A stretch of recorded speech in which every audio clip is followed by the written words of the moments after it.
कि रामचरितमानस को बैन करने की मांग यही जरा लोग हैं। अकबर के गोले, मुगलों के गोले हमारे सीने पर लगी है, तब हमारी संख्या कम हुई है इस देश की रक्षा और मान और स्वाभिमान के लिए। जब तुम घर में सो रहे थे, जब तुम घर में सो रहे थे, उस समय हम देश की रक्षा के लिए अपने प्राण न्यौछावर कर रहे थे।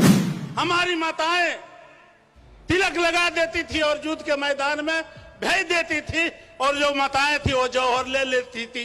हमारी संख्या कैसे बढ़ जाती। हम तो देश के पुजारी हैं, देश के रक्षक हैं, हम देश के सिपाही हैं। राजपूत बटालियन है आज के जमाने में।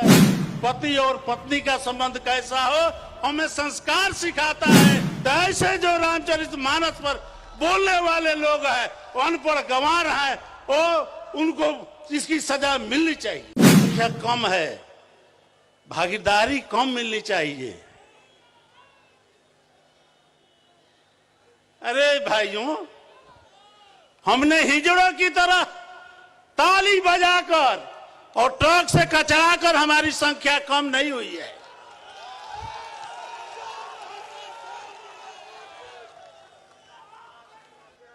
मोहम्मद गौरी के गोले, अकबर के गोले, मुगलों के गोले हमारे सीने पर लगी है, तब हमारी संख्या कम हुई है इस देश की रक्षा और मान और स्वाभिमान के लिए।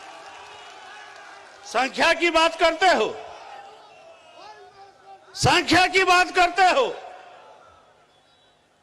जब तुम घर में सो रहे थे, जब तुम घर में सो रहे थे, उस समय हम देश की रक्षा के लिए अपने प्राण न्यौछावर कर रहे थे। संख्या बढ़ गई तुम्हारी। 12 वर्ष के बच्चों को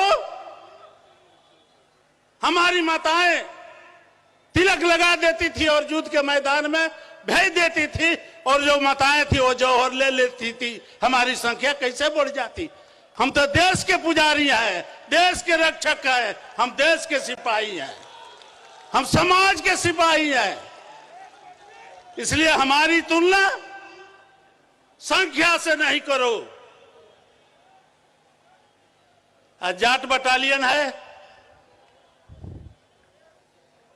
सिख बटालियन भी है, राजपूत बटालियन है आज के जमाने में, और दूसरा बटालियन जरा बताइए ना।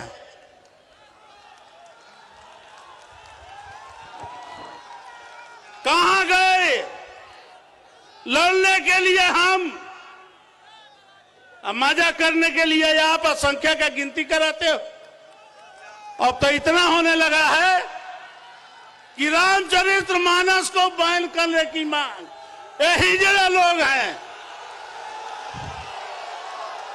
यही जरा लोग हैं